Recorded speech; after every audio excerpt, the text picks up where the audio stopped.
I'm delighted to introduce you all to Sheri Miles, head lifter and founder of Power and Pole. Not only is she a multiple British record holder, a 4 times Raw English champion and under 72 kilos Commonwealth champion. In a way, it's empowering because you can be like badass strong and then sexy at the same time. My personal experience with pole dancing, number one, is the absolute welcoming nature. Powerlifting, it's your numbers and you're in a weight class, but along the journey you can't really do it alone. I got to a level where I was actually competitive and good, but my mindset didn't catch up. I look back now and I think it was all just really a lesson. I was looking at influencers on social media and saying, I want to look like that. I'm not willing to back down on what I know works in order to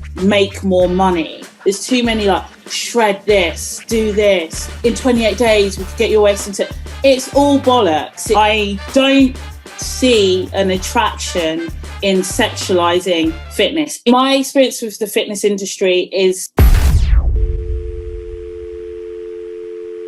Today, I am delighted to introduce you all to Sheri Miles, head lifter and founder of Power and Pole, a fitness community that is warm, welcoming and fully inclusive. It truly is a community fitness network for everyone. I've been blessed to know Sheri for several years and I've been so inspired by her positive energy and the level and passion and focus she puts into everything she does. She is a beautiful balance of gentle-hearted and physical strength, and Sheri has motivated both myself and so many others on their fitness journeys. Not only is she a multiple British record holder, a 4 times Raw English champion and under 72 kilos Commonwealth champion, she is also the biggest champion of others. She is a pleasure to be around, and I'm so proud to have her as part of my community and my kind of people, and I cannot wait for her to become your kind of person too. So welcome to the podcast, Sheri Miles. Thank you. What an intro. Wow. What do I even say? It speaks for itself. This is all you. Thank you. Thanks for having me. And yes, I've known Meg for a long time and it's a pleasure. And as soon as I got this invitation, of course it was going to be a yes. So thank you for having me. And likewise, I'm inspired by you, Meg. Thank you. You're positive, you're fun, and thank you for having me. Oh, you're so welcome and bless you. It's been quite the journey for both of us, hasn't it? Certainly for you since we first met. So can you give the listeners a little insight on how we crossed paths? Where and how did we meet? We, through fitness. Yes. Is the way. And I'll get on to that's kind of the reason why I'm still in it. Yes. Really awesome people. But yeah, we met through a community. We did. Community back then was a community created by someone we both know very well, a personal trainer. It's called Prime, awesome gym, and it epitomised bringing people together. It was almost like a social club. Yeah. So that's how we met. We met through that community. Exactly. We were probably very sweaty at the time, both of us. Yeah. And yeah, Prime set up by Ian and Joe.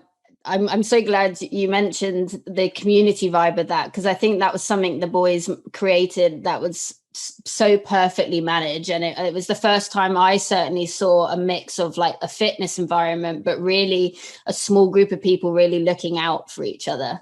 Yeah. Absolutely. Which is really beautiful to see. Before we learn a little bit more about Power and Pole, I'd love for the community to learn more about you as a person. So where have you grown and flown? Where was your hometown and where would you consider home now? Actually, same now, because perfect. Round circle. So I was born in Kingston upon Thames, Surrey, Greater London. And I didn't fly far from the nest. I went to school around there. I went to Kingston University, so I didn't do the leave home thing, even though I wanted to, but I didn't in the end. For many reasons, actually predominantly to do with my family and my dad. My dad's elderly, he's got lots of health issues, so my family network, we kind of act as carers. So never really wanted to go too far away from home for that reason. And then when I eventually did, it's because I got married and I met someone. Like most people, you meet someone and they come to you or you go to them. So I went to them, wasn't too far away from home, a little place called Ashford, which is near Heathrow. Hence the reason Prime ended up being local to where I was. And so, I was there for my adult life. So all my 20s. And then as with life, unfortunately, we are humans, things don't work out. And I, a year ago now, separated from my husband, which meant things happened, not to bore you with all the details, but I ended up going back home at the age of 33, now 34, the age of 33, going back home to live with my mum, back in Kingston. So I am back in Kingston at this age, and I've done a round circle in life. So Kingston's where I was born and raised, and Kingston's where I'm living now. No, but I love it. So I'm very similar. So I started in Chertsey. I'm still in Chertsey with a lot of places in between. So I love that that's part of your journey, and that family is so important to you, and that's such a big value. And I think that shows why you're such a community-led person.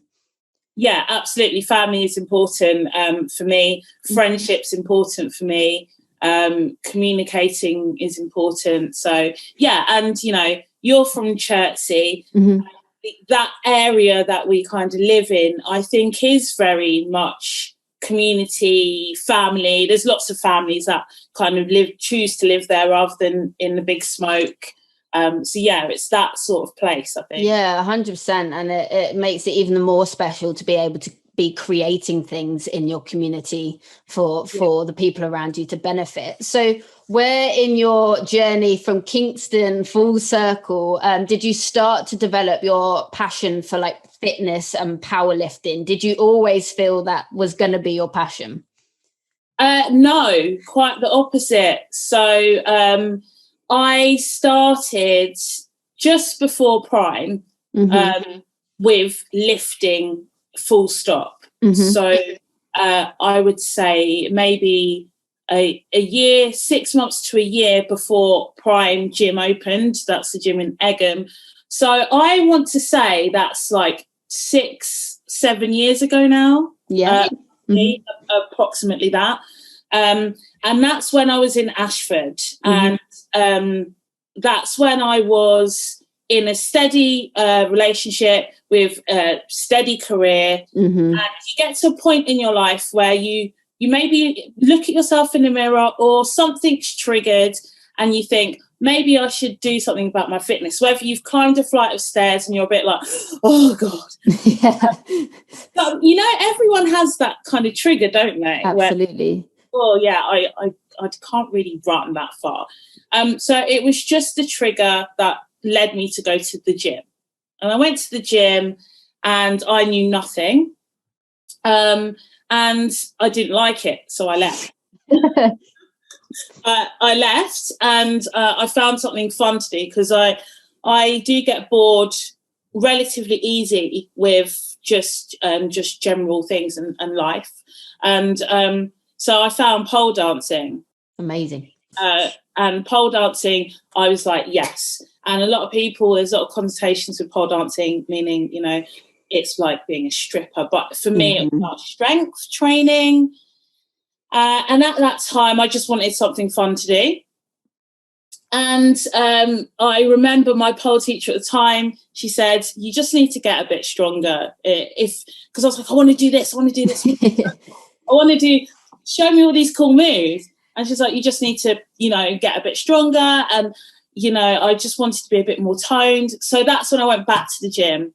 And I went back to the gym, and then boom, that was it. It was like a a bit of an eye-opener to think, right, I needed to get my body stronger for my passion, which was pole dancing at the time. And then the gym happened, and then Prime happened, and then the community of Prime kept me in fitness. And I really have to say it's the community of that Prime that kept me in fitness. Yeah, I felt so lucky to be a part of that community for a little while as well. And it really was so powerful. And I must say, your pole strength is probably one of the most incredible things I have ever seen. I remember the very first video you put up on social media of you pole dancing, and my brain actually couldn't fathom how someone could have that level of strength and grace. And I was absolutely in awe. And it was so empowering because, kind of like yourself, it really opened my eyes to the beauty and the power of pole dancing. Admittedly, before I'd seen your videos, I'd never seen it in real life before. My only representation of pole dancing was through the media and movies, which always associated it with bachelorette parties and strip clubs. Do you think that misconception is common, and has that view started to change, do you think? I do think it's common, and I do. So yes and yes to that. I think that very much so. I thought the same because pole dancers and pole dancing is the same thing. It's just, it's very much known for in the sex industry. And it's very much known in strip clubs. It's like most things that have a common link. And in a way, it's empowering because you can be like badass strong and then sexy at the same time. But I do think it is changing that sort of, I think the vibe towards it, the common conceptions are changing because of social media. So I think the awareness around it is changing, and I think there's lots of kind of films like Jennifer Lopez, so big names that are well known, people like J-Lo who have talked about taking up pole dancing for fitness. She's done a whole film about it. I think the more people look into it, the more people post on social media, the less sort of shame that is around it. I remember the first pole video I posted, I was like, do I post it? Do I not? Oh my God, I'm half naked. Do I this? And then I thought, you know what? If people want to ask questions, then great. Post it. People say, oh, do you need to wear so little clothing? Then I explain why. So I think it's good to post something you're slightly on the fence about, just to open up a bit of debate. Absolutely. And I'm so glad you did, because as I said, I saw that video and was like, wow, I'd never seen it in this light before. It's such a beautiful and graceful and strong sport. I saw the athleticism in it, which I hadn't seen before.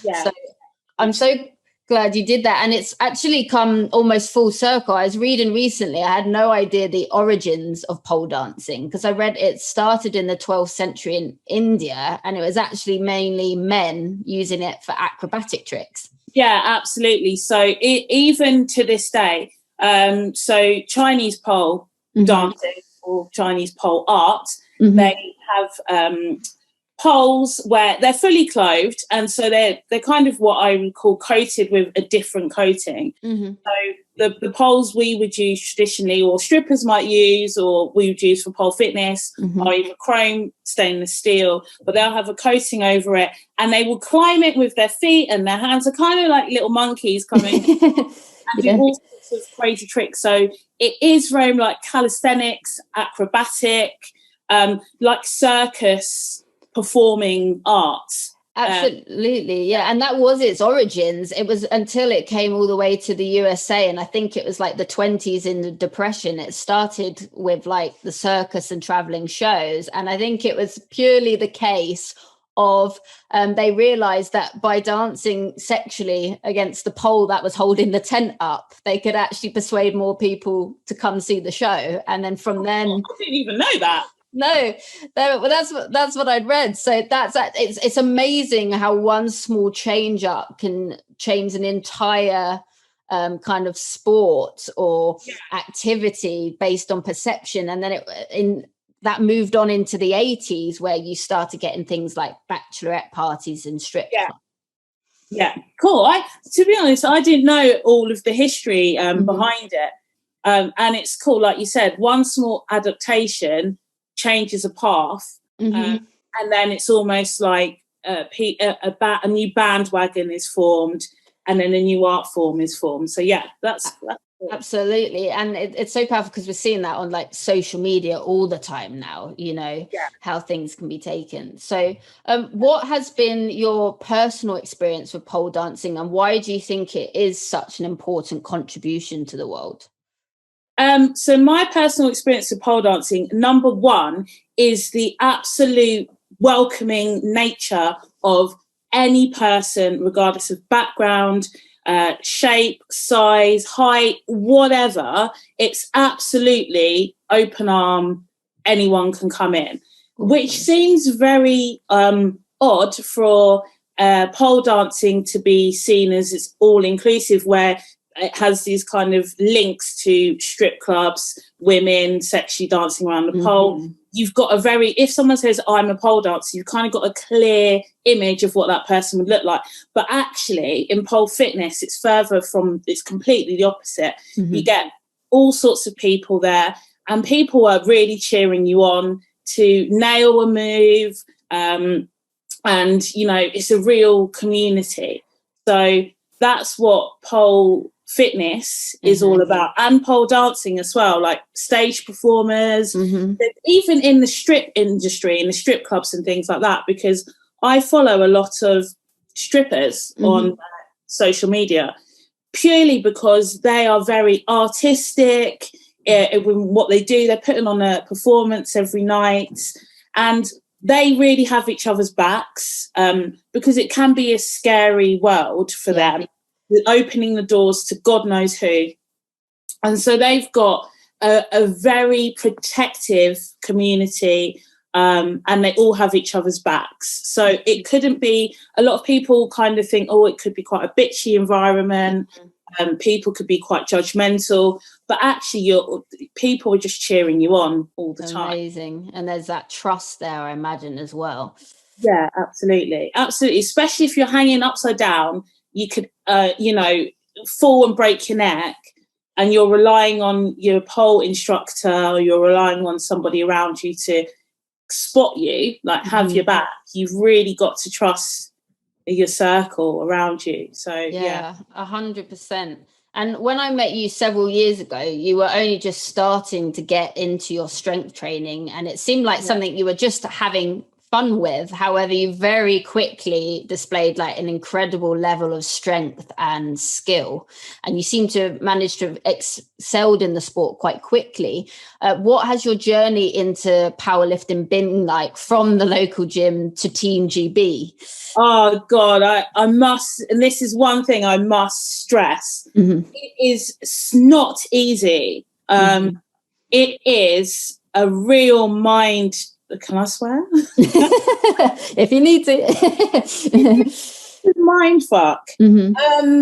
So as you said, when I started, it's purely fun, and you should never, if you're training, or you're training for a marathon, or whatever you're training for, the fun element must remain, whether it's just small or big, whatever. Fun must always be there in some descriptive term. And strength training was all fun for me at the start, all fun and nothing else. It was like, that's what I could do. There was no structure. It was like, woo, I'm loving this. I can't wait. Nothing else came into that, other than eating right, sleeping well, etc. And then it was actually Ian, I remember, it was like, what about powerlifting? And I was like, what the hell is that? And then we're just looking at all these records, because he had a personal interest in it. Joe had a personal interest in it. A lot of the personal trainers had a personal interest in it there, and some of the members as well. So we were looking at numbers, like records, because I was into my deadlifts, and I loved deadlifts. Just everything was fun. There was no other consideration. I was like, what's this move? And what's this? I was doing a lot of Romanian deadlifts. I didn't even know they were called Romanian deadlifts at the time. I just liked the movement. Yeah. So I learned a lot. And then Ian was like, oh, let's look at the records. He's like, oh, you're quite close to that record, and it's a British record. I was like, really? So that's when my ears pricked up, because I'm a competitive person. Mm-hmm. And so from that moment on, we're like, oh, let's try it. Let's do a competition. And it was Ian and Joe that actually kind of, particularly Ian at that point, was looking at ways to enter, all the rules, everything like that. And Coley as well. Mm-hmm. Coley's a stickler for things like rules and things like that. He is, so he knows it. He can recite it. And so it was a case of, they did their research and I went along for fun. And it was really fun. So the first competition, like the first of anything, you get really hooked. Yeah. You get a buzz from it. It's the adrenaline. You want to do it again, whether you get a first tattoo or whether you're so, oh, it's painful, but you want to do it again. Yeah. It's that fix. I got that. And then from that moment on, I did competitions and I was like winning. They're just local fun ones. And then it got to the serious stuff where you actually compete at a national level. Mm-hmm. And you get a lot of disappointment. I'm not going to go into the details of international selection or national selection, mm-hmm. but anyone who's in competitive sport will know you get a lot of disappointment when you believe in yourself and your potential and you don't quite get where you want to. You get a lot of disappointment along the way. So there's lots of highs and lows. And I got a lot of those. And then there was a switch between it becoming fun and then me having new goals. So my new goals are, I really want to get on Team GB. I really want to do. So I was putting a lot of pressure on myself. I really want to lift this weight. I really want to earn my spot, and I really want people to notice me. So the switch from fun, it's kind of that seesaw. Yeah. It was all fun. The moment you get competitive and people start to notice you and good, it really does tilt like that. Not to anyone else. It's all internalized. Yeah. This fun starts to drain, it starts to lessen, the percentage is lower, and then the pressure is higher. Pressure to perform, pressure on yourself.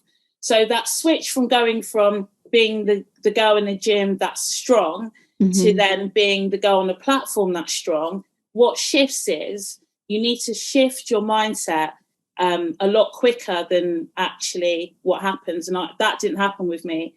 I was all fun. Then I got to a level where I was actually competitive and good, but my mindset didn't catch up. So I went through a lot of low points during times where I was winning. Yeah. Which does happen in competitive sport. You get really good, but in your head, it's not good enough. So the fun aspect dies down quite a lot. Yeah, and thank you for being so honest about that. I think that's so important. I think especially when there's a time where social media is such a big platform, because I think people only see one side of the story, right? They see the medals, they see the winning. It's in your pocket. Everything seems so accessible, and they don't often see that side of the journey. No, and it's like the typical iceberg sort of meme or caption or whatever. Yeah. See success, they see the iceberg and they don't see everything underneath it. And when you're very new to something and you're a little bit naive to it and you're learning the process, the iceberg, it doesn't really exist, because there's not success. You're learning. It's just an adventure. It's an adventure. You have no idea. You're just kind of climbing this mountain and you're just like, yay, cool. And then when you actually get to the top of the mountain, you look down at all the things you've done along the way and you're like, oh, I can tweak that. Next time I'll be quicker. And that's at the top of the mountain. You're only looking down. Yeah. And you're like, right, I'll be quicker next time. I'll get this. And then you're like, yeah, okay, I've made it, but it's not good enough. So you go back to the bottom of the mountain and then the climb is a lot harder. Mm-hmm. And so that's what I say that to a few people. I'm like, when you first climb the mountain, you have no idea. So it's all like, oh, this is new. I've never seen that rock before. Cool. Oh, so much fun. You get there, you're like, cool, this is amazing. And you're like, oh, I have to do it again. Mm-hmm. Yeah. Harder next time. And then it gets harder, it gets harder, it gets harder. And there's people overtaking you like next time. There's all these other new challenges. And that's life, really. Just climbing mountains all the time. 100%. And then that's looking at, well, how can we evolve in different ways? You know, what is success? I thought success was getting to the top of the mountain. And I got here and it's great, but that feeling is kind of gone. So where do I go now? You know? Yeah. Totally. And that's the thing with any competitive or journey or any life journey, really. So, no, thank you. I think such an important message. And did you have anyone that inspired you growing up? Did you have a mentor, and particularly were there any women in sport that you looked up to? So growing up, I've got quite it's not complex childhood. Mm-hmm. My childhood, I was the eldest, so I was the kind of person that my siblings looked at to go, oh, what is she doing next steps? And my parents were like, your younger siblings are looking at you as an example. You were their mentor. As their mentor, yeah. So in that respect, and at a young age, the age of 11, my mum actually left. Okay. But we were still in contact. But I was at that time, an unusual situation. I went to an all-girls school and my dad was bringing me up. And I was like one of only 2 girls in my whole year that just had a dad at home. People had mum and dad, or just mum, but just dad. So my dad was my inspiration for a lot of things, with his attitude, the way his work ethic, his electrician, and his work ethic, and the way he managed his business, and the things he would and wouldn't do are totally in me. So my dad was my biggest inspiration growing up. I love that. In sport, I would have to say, and it's like, you know, a typical one, but someone who I always admired, and I never understood why she got so much stick, because she did at the time. People forget it, but Serena Williams got absolutely, I don't know, like the press and I think just general public had this very negative, toxic attitude towards Serena Williams. Even though she's successful, there was a lot of negative spin about her. But I always looked at her and I was like, you know, I wish I could just be that ballsy and just come out and go. And also because of her physique, the way she looked, I was like, she looks completely different to what a normal. Yeah, we a normal sports emphasize, Yeah. So she was one that I looked at and I thought, yeah, like I absolutely rate this woman. Without really knowing why, I think it was admiration, like, yeah, you can do it, like kind of cheering her on.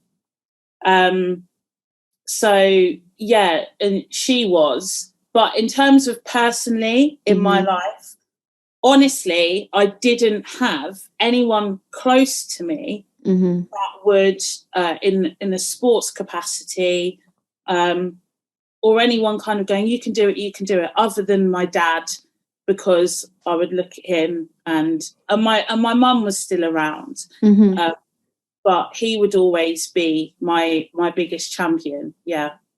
Oh, I love that. Go dad. Yeah. Like dealing with, and I've got 2 younger sisters and a younger brother who 4 of us were growing up together. So 3 young girls, dealing with 3 young girls. Stuff like when I came on my period, I had to speak to them about that. He was dealing with his own, he was progressively losing his eyesight at the same time. He was dealing with a lot of his own things. And I completely went off the rails. So he was trying to manage my behaviour. So I've got to respect a lot of the things he did. And I saw a lot of things really a young teenager shouldn't have seen when parents break up. So I saw a lot of traumatic things that actually just made me. So rather than a person saying, come on, it was events that made me sort of resilient and all the things. constantly having to like rise above it, right? And especially at such a young age, if you knew you're kind of in this position of being a mentor to your siblings. Yeah, and growing up quickly, but not really thinking I was growing up quickly, actually thinking the opposite, that I was going backwards at the time, and school was just get through it. And I was always feeling like I've got potential, but never realizing my potential. It was almost like, it felt at the time like a bit of a struggle. But I look back now and I think it was all just really a lesson. Yeah, absolutely. I try and look at life it's either a blessing or it's a lesson. You know, if it's not blessing me, what can it teach me right now? But it can be very hard when you're in it, especially when you've got so much responsibility placed on your shoulders at such a young age. At that time, it's very hard to see things as lessons, I find, when you're in them, right? Yeah, definitely. You can't. It's almost like, why is this happening? I don't want it to happen. And then after the fact, you're like, oh, okay, I needed to know that because now this is happening in my life and I need to use those skills that I learned during those really shitty times. So, yeah. Absolutely. And I think certainly if you're going through something traumatic, something I've realized as I've grown up is so often we're taught about the flight or fight, right? You're either going to run away from it or you're fighting it. But very few people actually talk about freeze, that sometimes when you're in it, you're just so consumed and it's overwhelming. It's almost like mentally you're on a bit of a pause, you know? Yeah. And that's exactly, it's weird. I was having this conversation last night about sinking, swimming, but what about just floating? You're just kind of, it's such a thing. You're so right. And it's such an important thing, like, and underestimated how powerful floating is actually, right? And we all going to have periods in our life where we're either freezing or floating, you know, to keep our head above the water. And that sometimes is where the biggest growth period happens, right? And learning. Yeah, I agree. Totally. Yeah.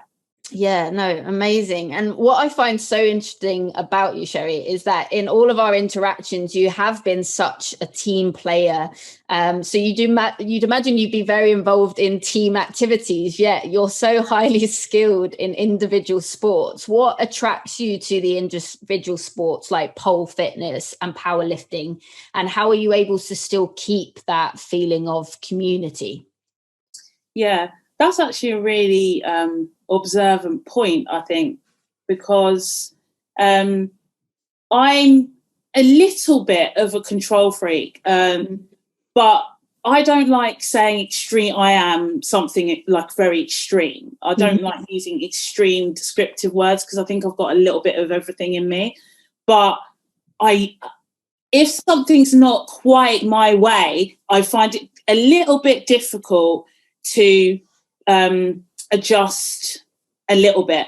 So I am a team player for sure, but I feel that a team, people have their strengths that they contribute in order for things to go well. Yeah. Now, that's why powerlifting is good, because powerlifting, it's your numbers and you're in a weight class. Whoever has the most numbers or the most total wins.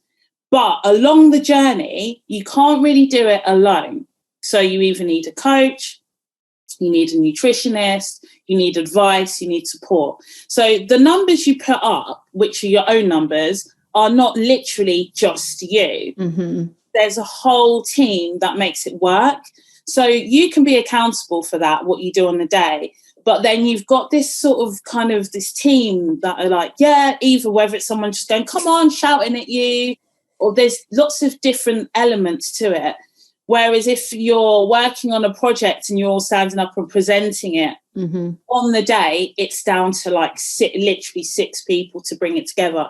Powerlifting, on the day, it's you on the platform, but there's a team of people that have got you there.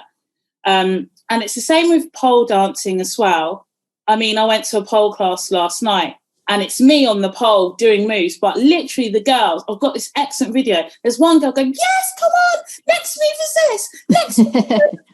And she's like shouting at me. So I'm really pumped to do it. And I've always just been inspired by the way people interact with other people. That's what attracts me to somebody else, is their energy, their, you know, if they're cheering you on and they're an absolute stranger, I think that person's just a gem, because they just want good for the world. And that's what I like about individual sports. You need a team. You can never do it by yourself. If you're cooking a meal, you need your supermarket. You might get inspired by a recipe, but you're doing it. So you've got inspiration. But at the end of the day, you can stand up and say, you know, I've achieved this. And so that's what attracts me to individual sports. It's the fact that you can really take ownership of it. And because of that little bit of a control freak in me that wants to just control more factors, but I like the team element of the individual sport.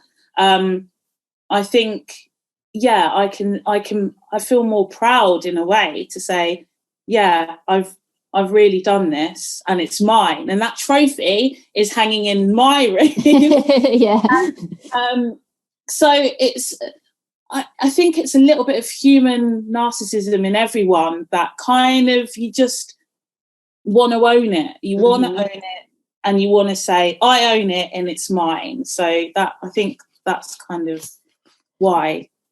Yeah. And I love it. And it's also empowering, especially as women, I think we're taught not to own it, you know, and kind of stay in place, not make ourselves bigger in the world. Like, even if you look at fitness, right? How is that marketed to men and women? Men, it's let's make you as big as possible. Women, let's make you as tiny as possible.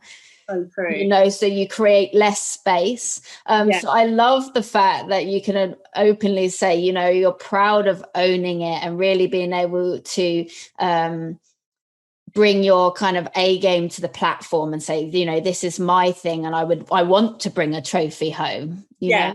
And that's so true. I want to be able to stand on the platform, just shout and go, yeah, look, Sheri's coming out now. She's got it. And I want, you just want to be known, or not even, it's not an ego thing, like everyone should know who I am. It's just like, I am here and I'm doing my thing. And like you said it so well, like in fitness, women just be small, be smaller, be tiny.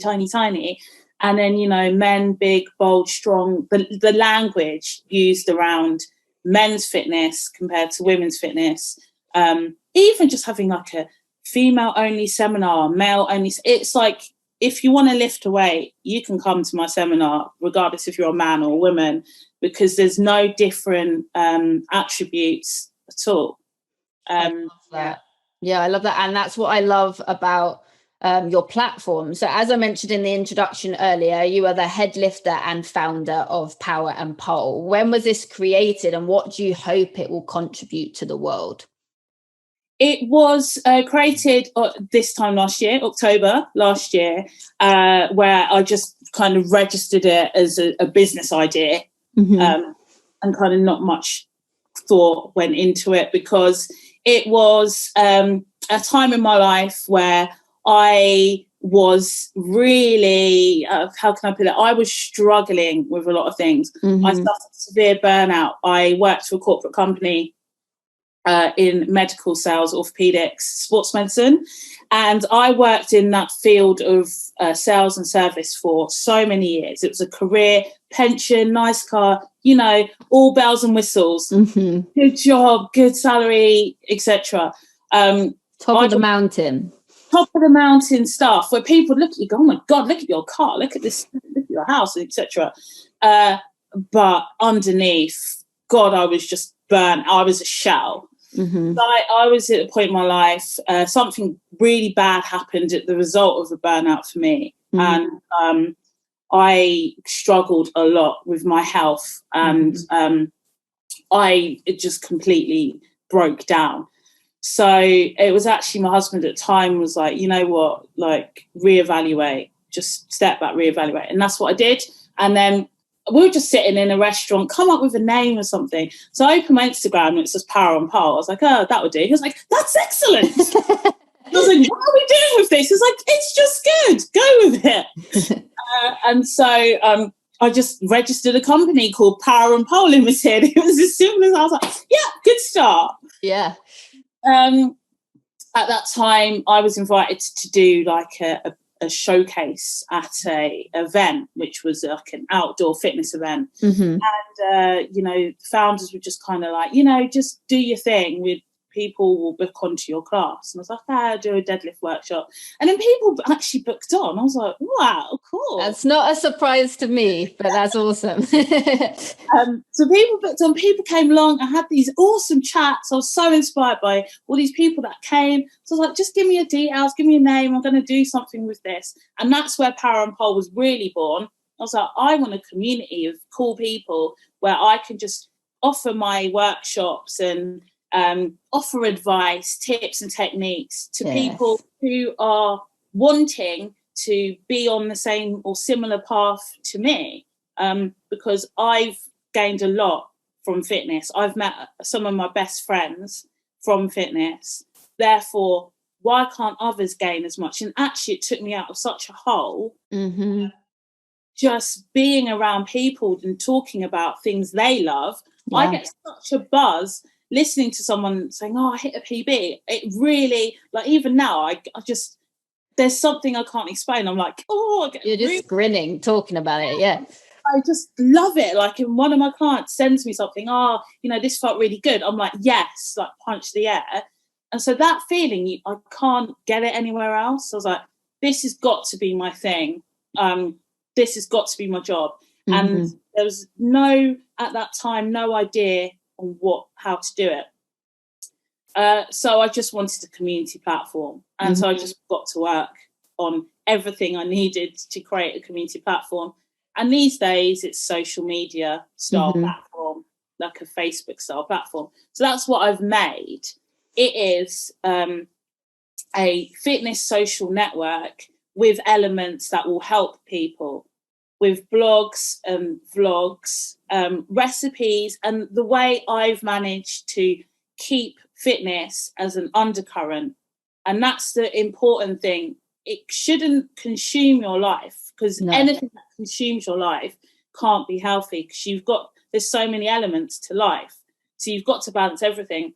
So if you're eating well, it shouldn't consume you to the point where it paralyzes you if a friend says, do you want to go out for lunch? You're like, I can't track those. Yeah. So I wanted to create a platform where people can just be like, how can I get this right? And talk to one another, even meet each other, follow my plan should they want to, come to me for powerlifting coach, should just be there as a sounding board for people who were just like, I'm struggling. I feel really bad about myself and I'm just struggling. And I'll be like, okay, well, let's talk about it. So a sounding board platform really for fitness. I love that. And coming from, like, I'm a personal trainer myself, coming from that background, I love how accessible your platform is. And as you all know, it's so common for people to say, they burn out so quickly, like January might come around and it's the New Year's and they start off the best intentions and they're like, look, I was coming 7 days a week. I was eating well 7 days a week. And I'm like, whoa, first of all, what's your trick? Because I can't keep exercise up for 7 days a week. That's a lot to keep up all year round. So do you want to exercise for 7 days a week? And they're usually like, no. Why are you doing it then? Yeah. And I'm like, well, I find that I don't really keep things up that I don't enjoy or don't like. So what do you actually enjoy? How many times could you exercise a week? And actually by getting them to look inwards and finding, what do I want? What am I looking for? It suddenly makes fitness accessible, right? Yeah, absolutely. And that's the thing. A lot of people just want a bit of accountability, someone to check up on them or check in with. And they don't understand how to do it right. There's too many extremes. There's too many, like, shred this, do this. In 28 days, we could get your waist into... It's all bollocks. It's all marketing. And marketing is great because it works, but it's not sustainable. And so I just want, like, one of the things, and probably you might ask me about this, but one of the things I'm going to just relaunch my platform with is just to invite people to join it, and just to post a bit of advice they have got or they have given to somebody that's helped them balance their fitness or balance their everyday habit. Because a lot of people just like, oh, have you got a plan for weight loss? And it's very much a short-term or short-sighted goal. And I'm really passionate. What I really want to get through to the world, and it's tough, is I just really want people to understand that good things take time. Yes. And good sustainable things take time, because it becomes habitual. And when it's habitual, it's not a chore. And this is what this platform is for. Just a habitual thing, whether you just check in once a week, whatever, and just go, good thing I've done this week is I have tracked my calories for one day and I realised I'm overeating by 500 calories a day. That's what I've done this week. And if it's a small thing, these small things add up and then it becomes habit. So that's really like my worldly goal for this platform, is just to make people realise that good things take time. People know that saying, but they don't practice it. So just absolutely, a common practice. Good things take time. Good things are worth it. Sustainable habits take time. There's like an actual statistic about how many times you need to repeat something until it's a habit. So all of these things that people just fly about saying, I want people to truly believe it and practice it. So that's what this is for. Absolutely. And you're so right. And it's something that I think, again, social media plays a part in this, that we live in a day and age where everything is instant, right? The news, instant, information, instant. Yeah. Social media, instant. How I'm feeling, I'm instantly going to post it. And I think that also then people expect instant results when that is not reflective of true life. It doesn't allow that growth process to happen as well. And it's just not sustainable. Like, so many people don't want to do fitness because they think they don't have time for it. Yeah. But they're prepared to say, maybe in the new year, I'm going to block out 7 days a week to do it. Whereas I'm like, how about 30 minutes, 3 days a week? Why don't we do less, but actually make it a habit, something you could keep up? Absolutely. Nailed it. Can't even add anything to that, because that is exactly what it should be about. But that's not sexy, is it? It's not sexy. It's not. It's so true. It's not. Oh yeah, come join my platform. I can get you fit in 4 months. Compared to come join my platform, I can get you fit in 30 days. What is more appealing? Absolutely. As a headliner, but the 30 days person compared to the 4 month person, the 4 month person is actually making changes for life. 30-day person will typically be a yo-yo person, it's going to take extreme measures to get something done like that in 30 days. And the problem with anything that's extreme, it's very hard to keep that up, right? Because that's top of the effort scale. Exactly. Yes. And I very much know, by taking my approach, that it's not widely appealing. But I'm not willing, because as a fitness professional, I'm not willing to kind of back down on what I know works in order to make more money, because my goals are not around making money, because I've made money in life. And that's resulted in kind of me being burnt out. And that's not a goal anymore, to make money and to be an influencer and things like that. It's bigger than that. I really, really just want people to understand that they are a somebody in this world to contribute. Therefore, treat yourself like you want to live forever, and you don't want to just be, 5-minute pin-up person who does all these extreme things to have a lovely photo shoot you can post on your gram, and then maybe a month later feel like rock bottom, because really life at the end of the day is a bit mundane. Therefore you do need to do mundane things every day. Yes. So yeah, that's what it's about. Oh, I've got goosebumps. Like, yes, yes, yes, yes, yes to all of that. And that's exactly why I wanted you on the podcast, because you're all about positive change. And that's what it is. And to have positive change, it's going to take time. It takes commitments. And even though you're positive, you're moving forward, you're still going to have ups and downs on that journey. Absolutely. And consistencies for it. And I think as well, we have this all or nothing mindset. And I even find that with myself. Like I wanted to go back and relearn the guitar to get better at it. So that's something I was doing in lockdown. And then I'd get on myself and think, I don't have an hour in the day. And then I'd think, where have I got an hour from? Where's that? Whereas like, well, I could do 10 minutes and I could do 10 minutes every day. And then I'm progressing that way. Whereas before it was because I couldn't do an hour. Well, I'm not going to do anything at all. Exactly.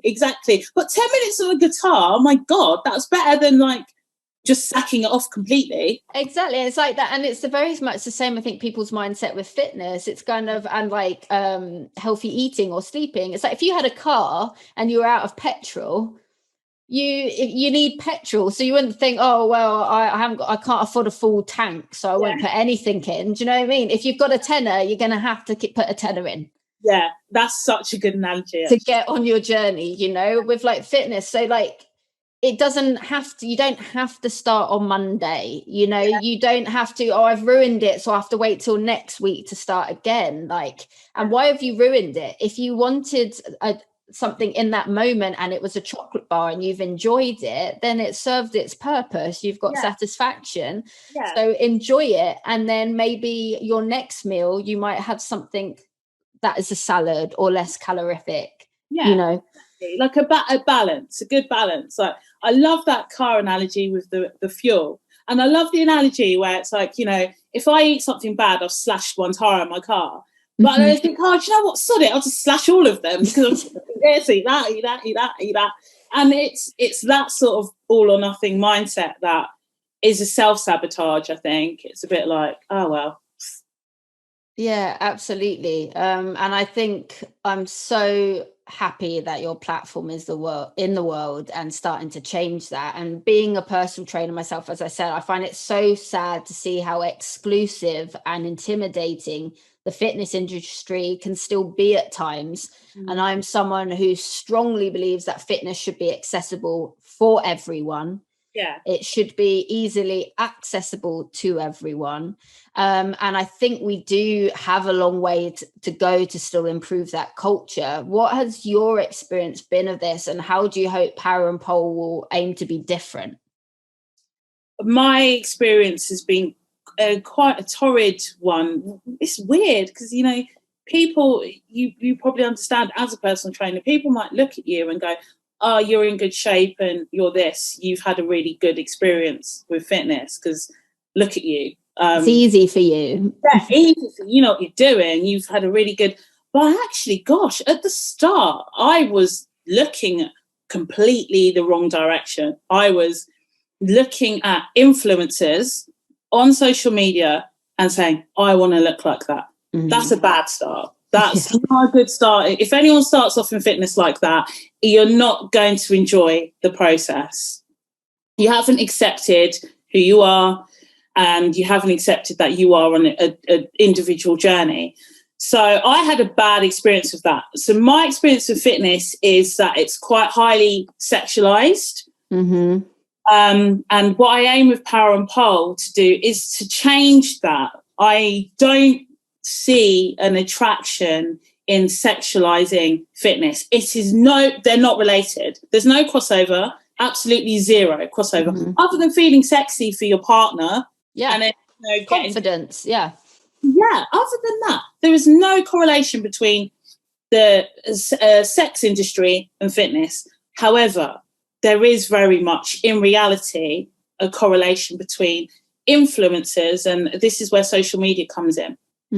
And how they sell their product is highly sexualized, and there's a lot of focus on body parts, particularly the glute region, and there's been a lot of success from trainers who focus on growing a certain part of your body. And I just think this nurtures this. I do have a lot of admiration for certain trainers that do that, because they know what they're talking about. Yep. They're highly intelligent people, and they're using good, legitimate practices. But my goal with Power and Pole is to say, you are you, make the most out of you, whether that is, if you do want to get a bit leaner, if you want to get leaner, do it for yourself. Don't do it to look like anything else. It's not going to end well, and you will always be chasing something that's not going to happen.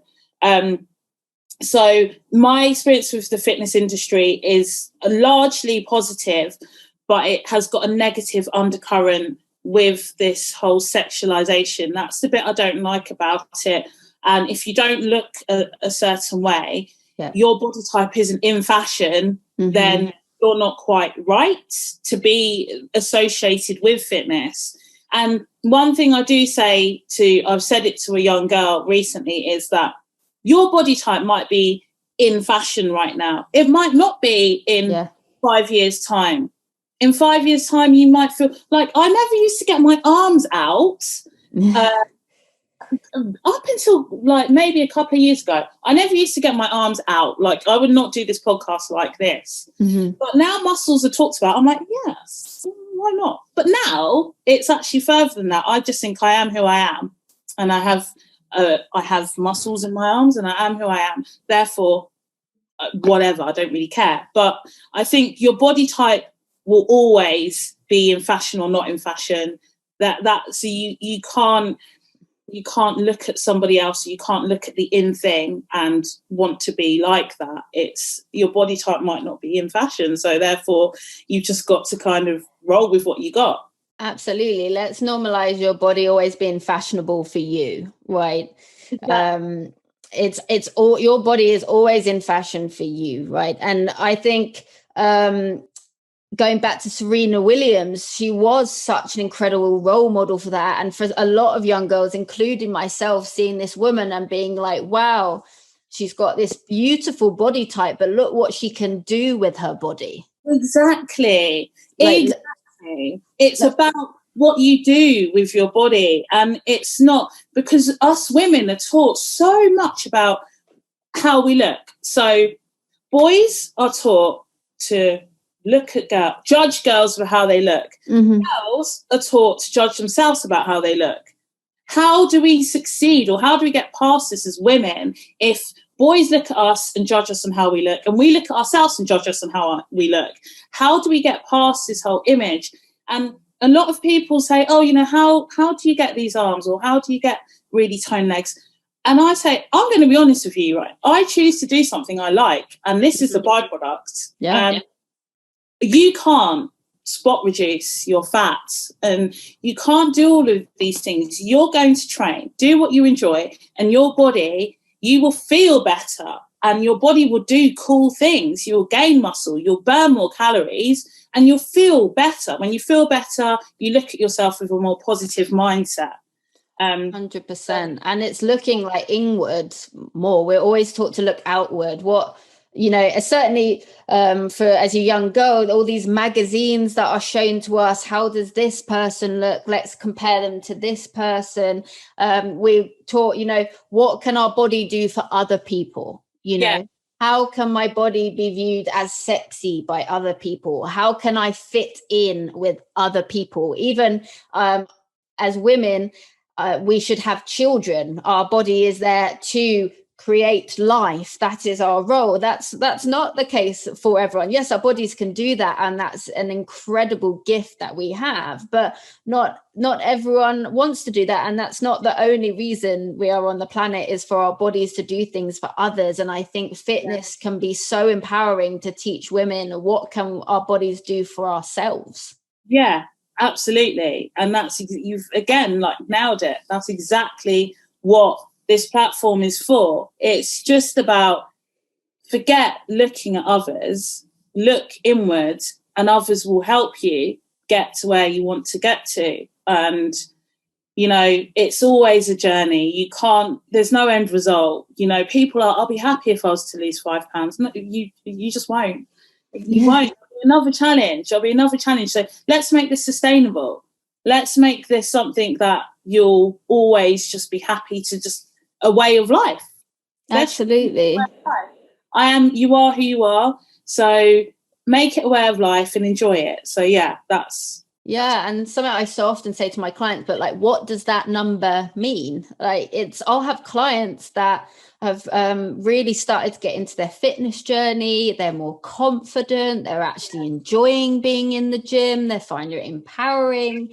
They're using their body in a different way as a consequence of that. And that, like you say, that habitual learning, they're actually seeing that they are losing a fat percentage, etc. And they're really happy and they're building muscle. And then they step on the scale and they see that the number has maybe now gone up or similar to where they were before. And all of a sudden they're so upset and everything's been ruined. And I'm like, what are you talking about? You're doing great. And they're like, but my weight is this.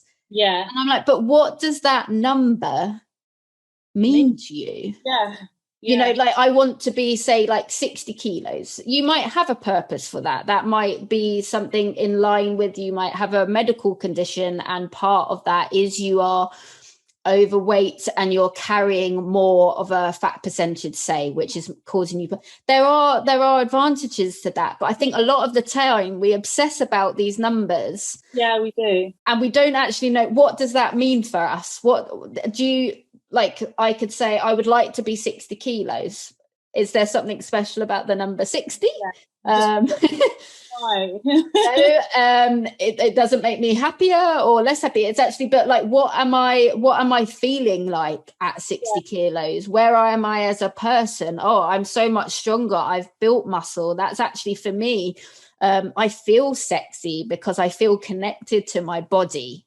And it's sexy to actually learn how your body works. Yeah, exactly. And what it can do for you. And I actually have all this knowledge in the gym, and my clothes feel more comfortable. I didn't feel comfortable in my clothes before, you know? Yeah, there's so many other benefits to fitness that are kind of swept under the carpet. And actually, a lot of people take credit for all of these benefits by maybe associating. So, for example, you know, if you do a glute program or you do a weight loss program, a lot of the things that make these things work, either calorie surplus, calorie deficit, but you attribute the fact you've done this really super duper weight loss program to that. And it is just maybe simple fitness, but made to sound sexy. Again, clever marketing. So yeah, there are a lot of factors you've mentioned that are way more important, and we should talk about it. It's not sexy, but let's just talk about it because it. Yeah, exactly. What is sexy is like feeling comfortable in your body and knowing how it works. What's not sexy is being sweaty in the gym doing a deadlift. Yeah, it doesn't look sexy. It just doesn't. It doesn't. And it's like, can be quite scary. And then people say things like, I've done this whole vlog about it, about, you know, I don't want to look bulky, and, you know, these comments where you think, okay, this is just a bit of re-education that's needed, because people in the fitness industry have done such a good job with their marketing skills or their language that, you know, it kind of permeates throughout society. So it's just about re-educating the masses. Absolutely. And the wording, like we go back to earlier, so many people are frightened of just being associated with the word bigger or muscly. Well, to be honest, I don't want to be associated with the word tiny. No, I'm sick of being tiny and small in the world. I want to be a presence in the world and of value. So I'm done with that. We don't want to be tiny. I don't want to be petite. No, thank you. But, you know, apparently we do.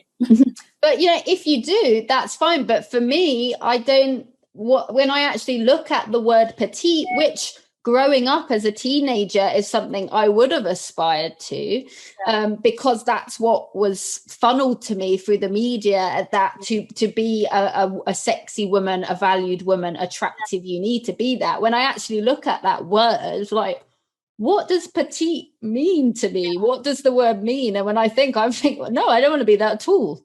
Yeah. I don't want to be smaller. Exactly. It's marketing's powerful. Language is very powerful. And yeah, I just love to change that or contribute to changing it. And I think you really are with your platform. It's a beautiful and inclusive platform, and it's been incredible to watch it grow over the last year. So congratulations on the year anniversary. What does your community mean to you, and has your idea of community evolved as you've grown as a person?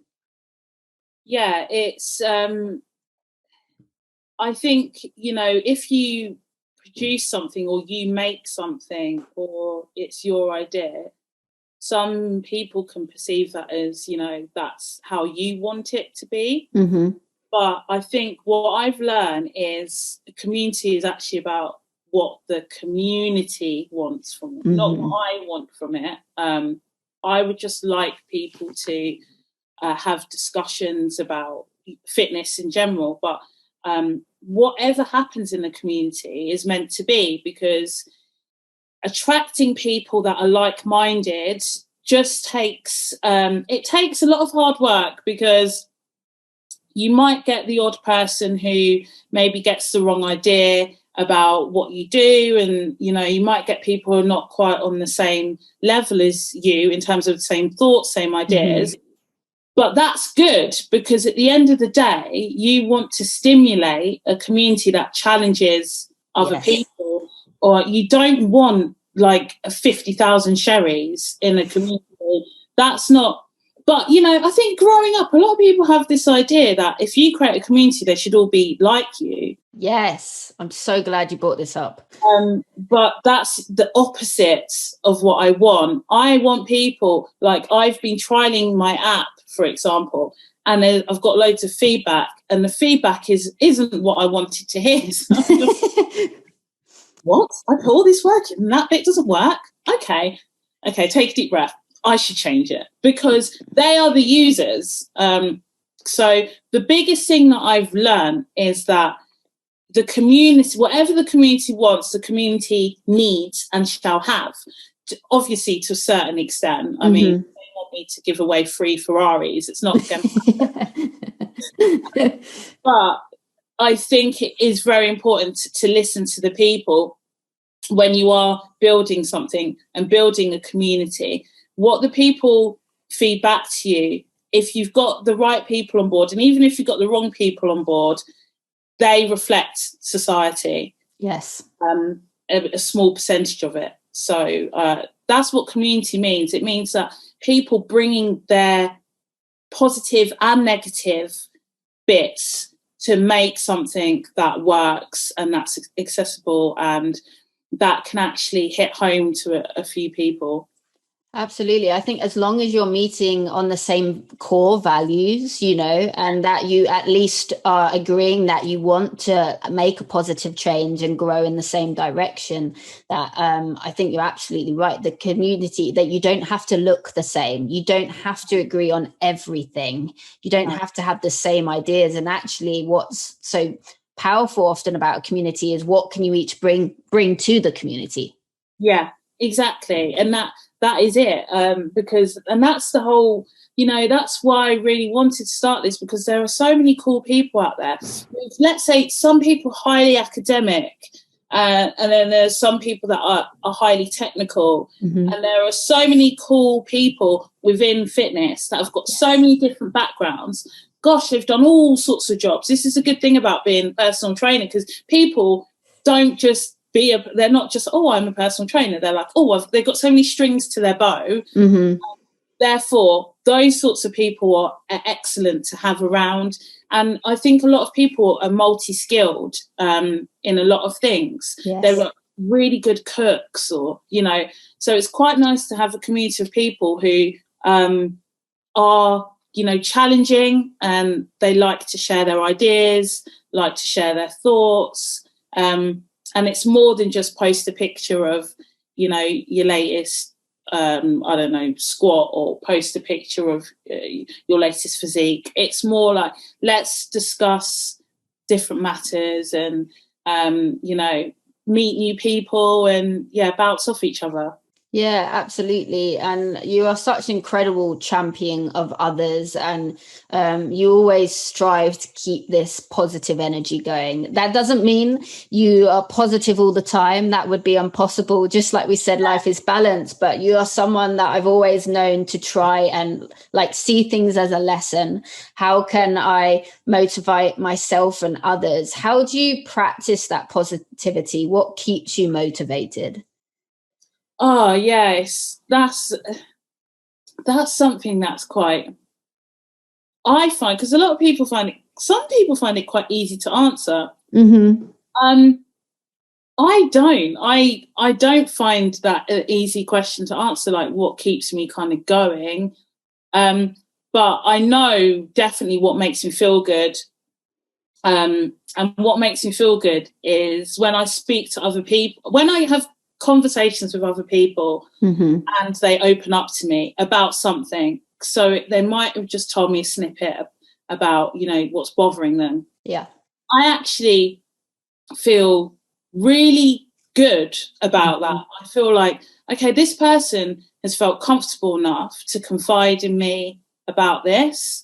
And that's what motivates me to just do it again. So whether it's a client that's like, what, Sheri, I'm not really feeling doing this because my cat's just died. I'm like, okay, the fact they've told me that they didn't have to, mm-hmm.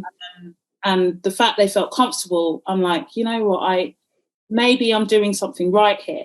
So by doing something right, it's almost like doing a good deed. Yeah, he keeps me going. It's almost like that reinforcement.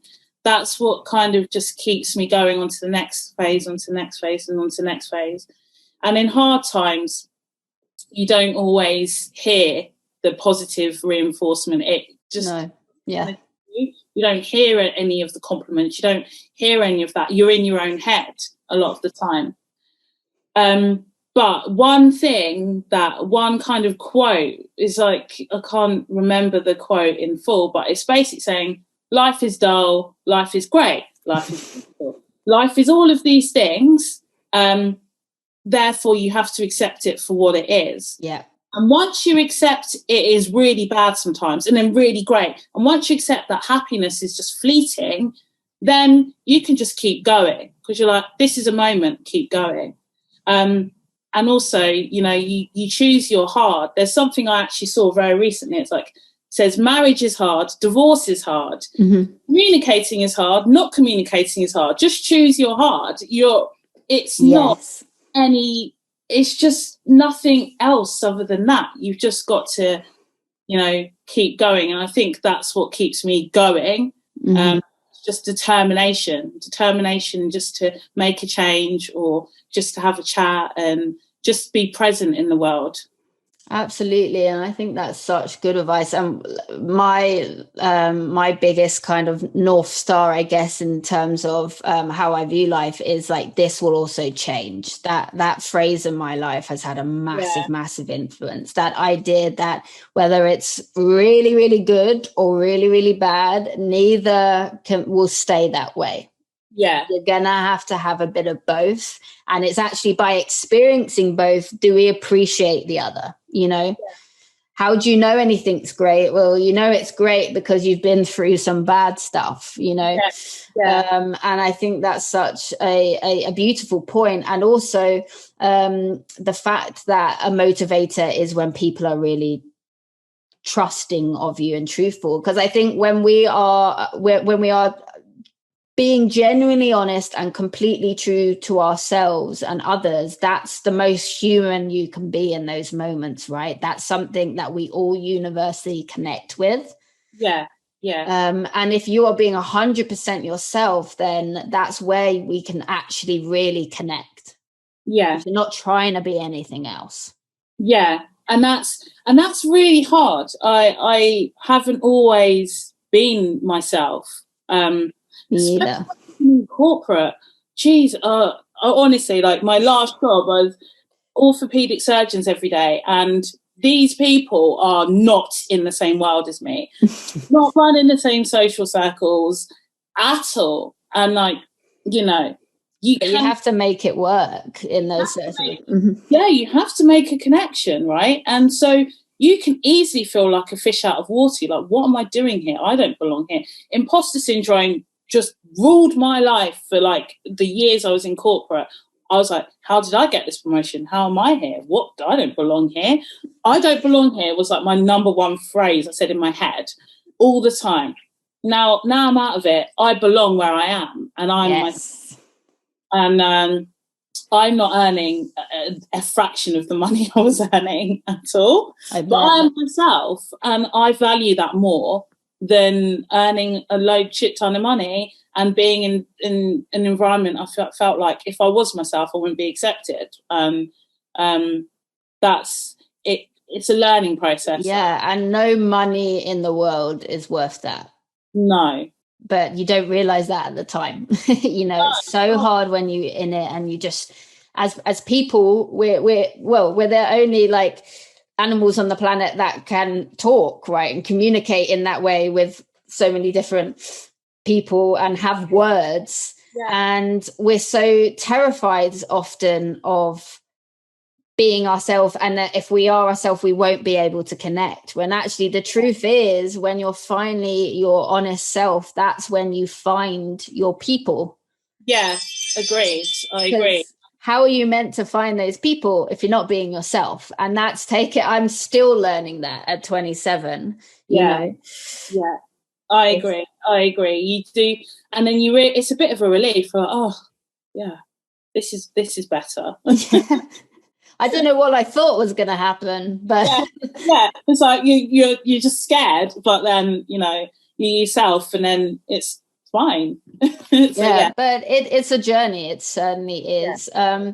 You are a leader, an athlete, and a person that I value so highly, and I would love for more people to learn from you. So how can they do this? Where can they find you? So things are happening behind the scenes, because I've also taken time out to do a lot of work on my platform. So it hasn't really been accessible at all, because it's been like kind of offline. Yeah. So I can actually build it how I want to. So my deadline is the end of this month. My platform will be reopened again for people to join. And as simple as it is, it's literally you create your online profile like you would on Facebook. Yep. You download the app and then explore. So I don't like to just go, there's this, when you list all these things. Yeah. You do all this stuff.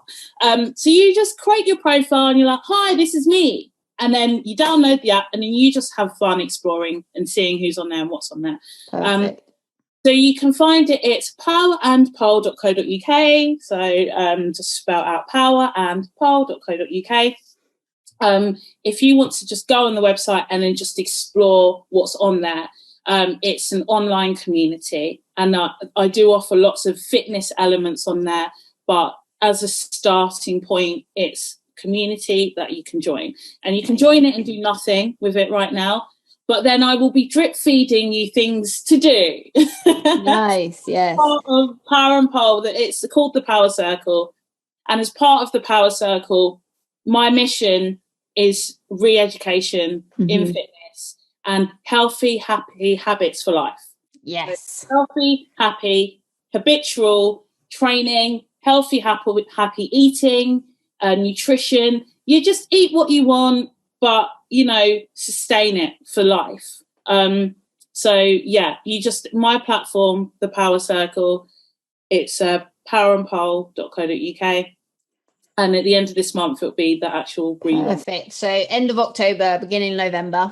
Yes. And powerandpole.co.uk.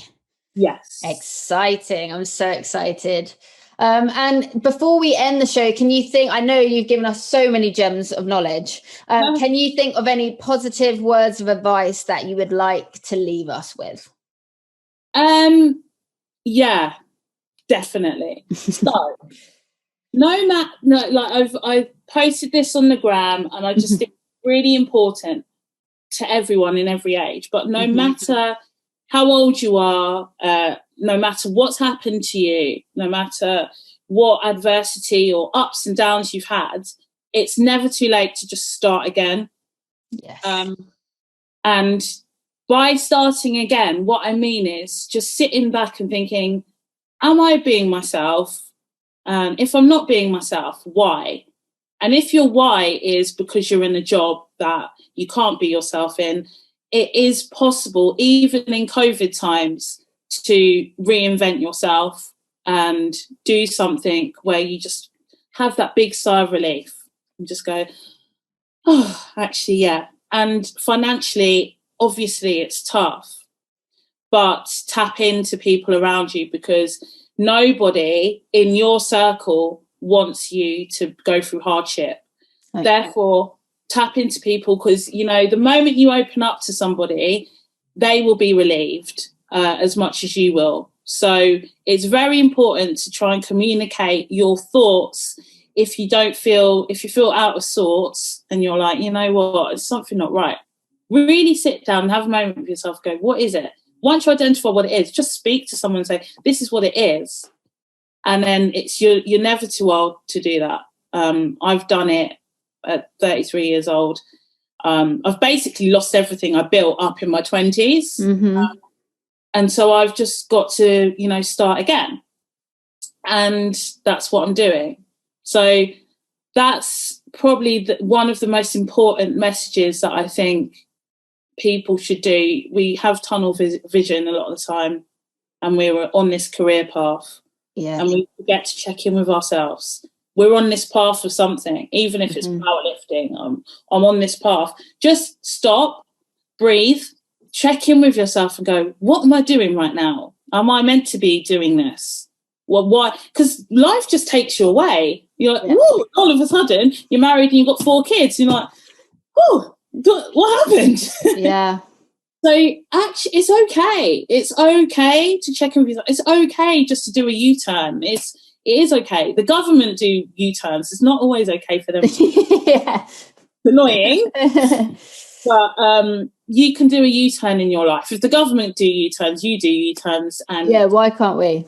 Just do it. So yeah, that's probably the biggest one. Such powerful advice. How is this serving me right now? And, you know, is it serving me well? If not, I can make that change. If how much positive energy how much energy am I putting in for this thing that is not serving me, and having to pretend maybe to be okay or not feel like I can be myself? If you think, where could we use that energy instead?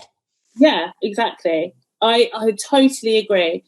It takes a lot, because it's daunting, and you're like, I'm doing this, I've got this step, I've got the, you know, there are so many actual things that are barriers that stop you, but none of it matters if your mental health suffers. Mental health is talked about a lot now, but I rather than talking about mental health, it's just check in with yourself, because there's this spectrum, and everyone has moments. So, you know, it's like you said, what is serving me right now? Absolutely. Oh, Sheri, thank you for your wisdom today. Thank you for the inclusive community that you're continuing to build. Thank you for being a champion for everyone. I've been so empowered by your work, and I'm so excited to watch your platform grow. I love you. I appreciate you. And thank you for being my kind of person.